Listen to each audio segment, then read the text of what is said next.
ಗೆಳೆಯರೆ, ಒಂದು ನಾಯಿ ತನ್ನ ಸತ್ತ ಮಾಲೀಕನಿಗಾಗಿ 10 ವರ್ಷಗಳ ಕಾಲ ರೈಲ್ವೆ ಸ್ಟೇಷನ್ ನಲ್ಲಿ ಕಾಯ್ತಾ ಇತ್ತು. ಹೌದು ಗೆಳೆಯರೆ, ತನ್ನ ಸಾಕಿರೋ ಮಾಲೀಕ ಇಂದಿಲ್ಲ ನಾಳೆ ವಾಪಸ್ ಬಂದೇ ಬರ್ತಾನೆ ಅಂತ ಈ ನಾಯಿ 10 ವರ್ಷಗಳ ಕಾಲ ತನ್ನ ಸತ್ತಿರೋ ಮಾಲೀಕನಿಗಾಗಿ ರೈಲ್ವೆ ಸ್ಟೇಷನ್ ನಲ್ಲಿ ಕಾಯ್ತಾ ಕೂರುತ್ತೆ. ಇದು ಯಾವುದೋ ಕಟ್ಟುಕತೆ ಅಲ್ಲ ಗೆಳೆಯರೆ, ಜಪಾನ್ ದೇಶದಲ್ಲಿ ನಡೆದಂತಹ ನಿಜವಾದ ಘಟನೆ ಇದು.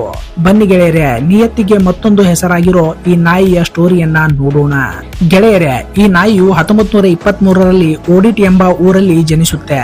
ಹೀಗೆ ಜನಿಸಿದಂತಹ ಈ ನಾಯಿಯು ಟೋಕಿಯೋ ಇಂಪೀರಿಯಲ್ ಯೂನಿವರ್ಸಿಟಿಯ ಪ್ರೊಫೆಸರ್ ಆದ ಹಿದೇಸಾಬುರೋ ಯುನೋಗೆ 1923ರಲ್ಲಿ ಸಿಗುತ್ತೆ.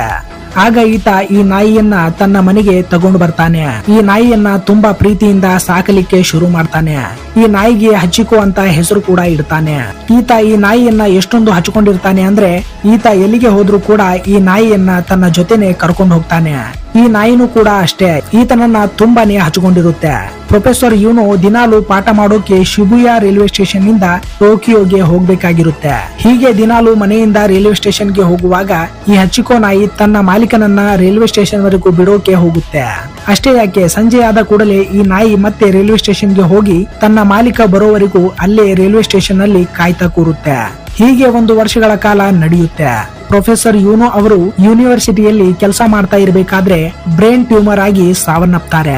ಆದ್ರೆ ಈ ಕಡೆ ಹಚ್ಚಿಕೋ ನಾಯಿ ದಿನ ಸಂಜೆ ಆದ್ರೆ ಸಾಕು ತನ್ನ ಮಾಲೀಕ ಕೆಲಸ ಮುಗಿಸಿ ಮನೆಗೆ ವಾಪಸ್ ಬರ್ತಾನೆ ಅಂತ ಶಿಬುಯಾ ರೈಲ್ವೆ ಸ್ಟೇಷನ್ ಗೆ ಬಂದು ಕಾಯ್ತಾ ಕೂರುತ್ತೆ.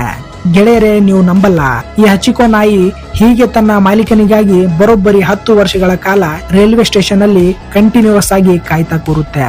ಆಗ ನ್ಯೂಸ್ ಪೇಪರ್ ಗಳಲ್ಲಿ ಸತ್ತ ಮಾಲೀಕನಿಗಾಗಿ ಕಾಯ್ತಾ ಕೂತಿರುವ ನಾಯಿ ಅಂತ ಸುದ್ದಿ ಹರಡೋಕೆ ಶುರುವಾಗುತ್ತೆ. ಆಗ ದೂರ ಊರುಗಳಿಂದ ಈ ನಾಯಿಯನ್ನ ನೋಡೋಕೆ ಜನ ಬರ್ಲಿಕ್ಕೆ ಶುರು ಮಾಡ್ತಾರೆ. ಹೀಗೆ 10 ವರ್ಷಗಳಾದ ನಂತರ ಈ ನಾಯಿ ತನ್ನ ಆರೋಗ್ಯ ಸಮಸ್ಯೆಗಳಿಂದಾಗಿ 1935ರಲ್ಲಿ ಸಾವನ್ನಪ್ಪುತ್ತೆ. ಮುಂದೆ ಶಿಬುಯಾ ರೈಲ್ವೆ ಸ್ಟೇಷನ್ ನಲ್ಲಿ ಈ ನಾಯಿಯ ಸ್ಟ್ಯಾಚ್ಯೂ ಅನ್ನ ಕಟ್ಟಿ ಅದಕ್ಕೆ ಗೌರವವನ್ನ ನೀಡಲಾಗುತ್ತೆ. ನಾಯಿಗಳಿಗೆ ನಾವುಗಳು ಸ್ವಲ್ಪ ಪ್ರೀತಿ ತೋರಿಸಿದ್ರೆ ಸಾಕು, ಅವು ಬೆಟ್ಟದಷ್ಟು ಪ್ರೀತಿಯನ್ನ ಮರಳಿ ನಮಗೆ ತೋರಿಸ್ತವೆ. ನಿಯತ್ತಿಗೆ ಮತ್ತೊಂದು ಹೆಸರೇ ನಾಯಿಗಳು ಅಂತ ಈ ಹಚ್ಚಿಕೋ ನಾಯಿಯ ಸ್ಟೋರಿಯಿಂದ ಪ್ರೂವ್ ಆಗ್ಬಿಟ್ಟಿದೆ.